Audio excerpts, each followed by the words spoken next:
Good morning. This is John, and I'm coming to you on behalf of the Kaiser Report here this morning. It's Wednesday morning in East Tennessee, Southwest Virginia. We didn't get the snow promised us yesterday. Roads have been salted, and they're ready for it, but it didn't take place, which is a good thing because the schools are in operation and people were able to get to work, and everybody seems very happy. That doesn't mean we're not going to get maybe a little snow flurry during the day. Not quite cold enough yet, but it could happen. In the news today, I'm sure you all heard that Norman Lear, who was the developer of All in the Family and the Sanford and Son series on TV years ago, passed away at 101 yesterday. God bless him. He was a fabulous director and brought us a lot of great entertainment, and I'm sure he'll do the same up in heaven for the rest of the crew that made it there.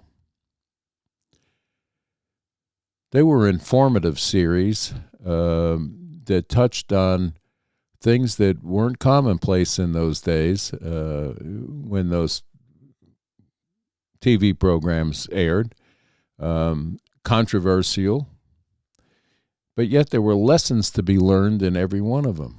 If you look back at some of the old TV programs and sitcoms, there were usually some sort of message that you could learn some things from. That's kind of gone down the road now. They just indoctrinate you to what's currently being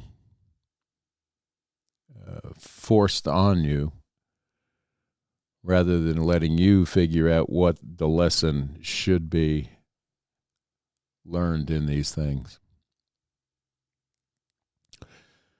As I reported yesterday, the Senate had a little bit of a free-for-all going on. In the Judiciary Committee, Mr. Durbin called for vote over the top of senators that were Republican senators that wanted to be heard on these nominations. They were ignored. The vote took place while they were complaining. Still don't understand what that was about. But they were asked, was that orders from the White House just to jam that through? I'm not sure what the reasoning was behind it. A lot of that goes on anymore. Our elected officials that are in there trying to do the job are being thwarted or silenced, while the left carries their narrative. But again, like I said the other day, the left hasn't learned how to they learned how to stick together and protect each other, while the Republicans just can't do that. Why, I don't know. But hopefully it'll get better as we go and elect people that are going to go in and do the job that they were elected to do.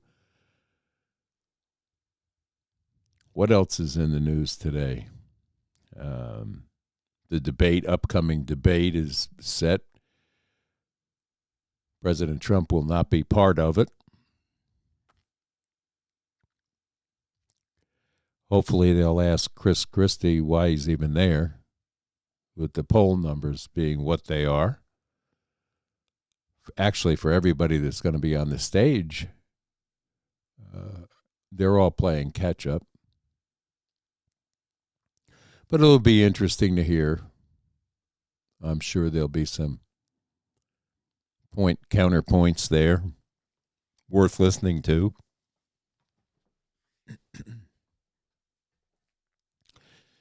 In other news, the war continues in Israel. no ramifications yet on Jalal refusing to condemn Hamas for the gang rapes and the way that the women hostages were treated, and the women were treated on the 7th of October when this atrocity took place. She just wants fair and balanced reporting. Don't report just one side.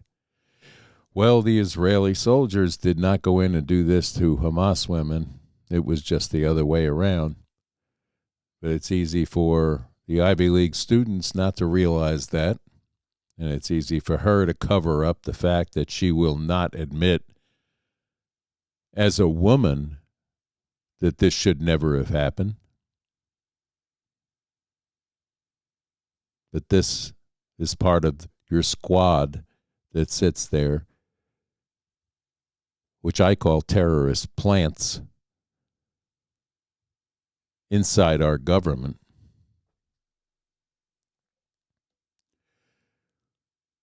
Along with the fact that the border remains wide open. They're pouring in, unvetted. And as I said in a live forecast earlier today, or a live feed that I put out, I'm sick and tired of hearing that they're immigrants, they're migrants, they're this, they're that. We have to take care of them.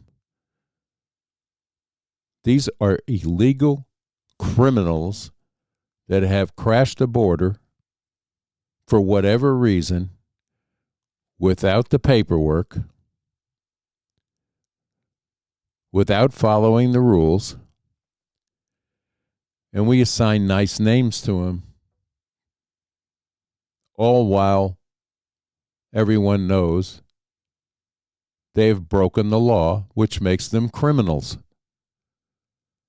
I'm sure there's some nice people that got through, but I also worry about the hundreds, maybe thousands, that came in with ill intent, that do not want to love this country. They're here because they can do the damage they were sent to do, bring in the fentanyl that they have to do, and become sex slaves and prostitutes, which this country doesn't need, and we certainly don't need to support it. Speaking of support, somebody please explain to the American people in this government where the billions of dollars invested in the Ukraine skirmish against the Russian people has gone. We have no accounting for this money. We have an infrastructure here that needs work. We can't find the money for that, but we can fund a Ukraine war that we have no business being involved in, other than the fact that NATO is calling the shots for this government now. Climate change in this this thing that John Kerry's over there wanting to put an end to coal mines, coal-fired power plants, all while flying in a private jet, adding to the carbon footprint. But they want you to be responsible for your carbon footprint. How about looking at China, who is building 3 to 4 new coal-fired power plants in their country, and happens to be one of the largest polluters in the world right now, but they get a pass because we call them an emerging country.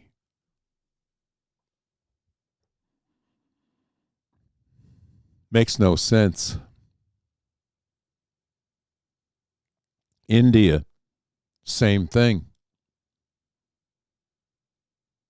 Large polluter, but they're an emerging country. Bill Gates is running over to Africa to mandate vaccines there on trial bases.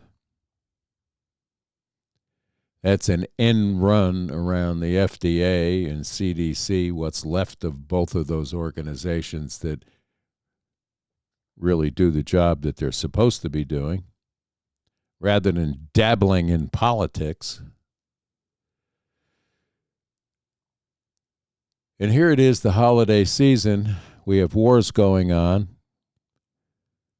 China saber rattling again over a ship. Our ships are being fired on. Over 70 some attacks on our troops go unanswered. And Iran is running amok. And our government is not saying a word. What are we afraid of? This country never lived in fear before. You look at our fathers who ran off a boat in Normandy to protect us and protect the world from what was deemed an evil, which it certainly was under Hitler. And we left victorious with the hope that would be the war that will end it. All other wars didn't work. Didn't work because politicians decided that they may not get reelected if they didn't listen, or if they did listen to the generals who told them, we have to finish this. Otherwise, we're going to be faced with communism in Russia, the Eastern Bloc, and China. But we had somebody that wanted to be reelected and be a hero to all because he wanted to end the war and end it immediately. That was the advent of it all going wrong. Now we have these religious wars going on that it's been going on for thousands of years. We're not going to stop it by taking our tax dollars and throwing it into upheaval.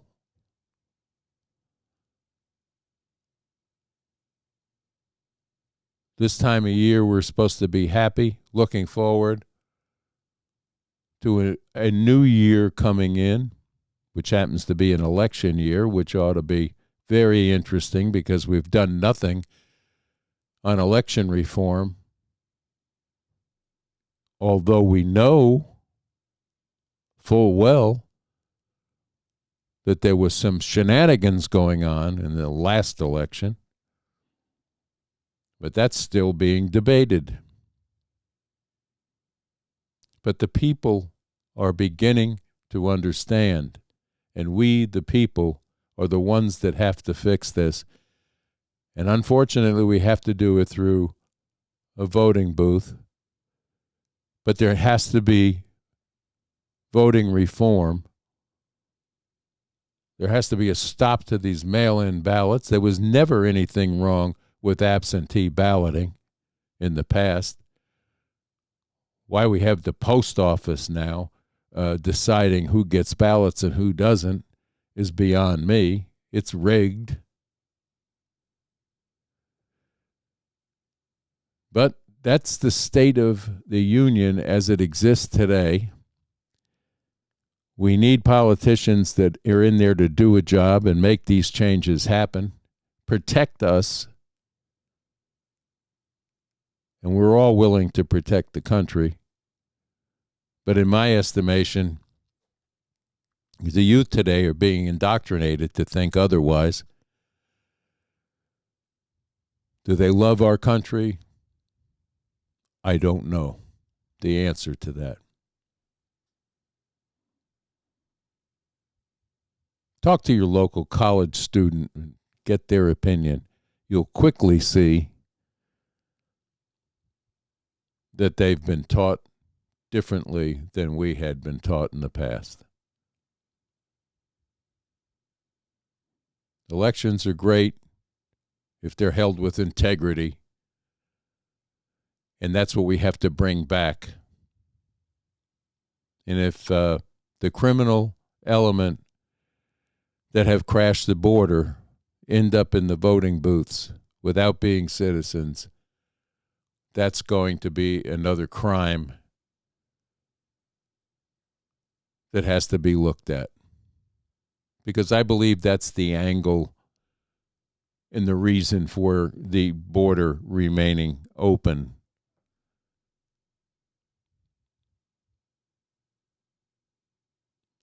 I hope and pray I'm wrong, but it's not appearing that way. Anyway, hopefully we'll get some good news along the way here. We're approaching the Christmas holiday, the Hanukkah holidays, and we're hoping for peace, love, and some neighborly support during this time of year. Let's see. I don't know that there's a whole lot more going to be going on today, but let me get you on with your day, and we'll say we're going to be leaving. God bless you. Hit the like button, subscribe, and share this channel, please. See you tomorrow. Bye now.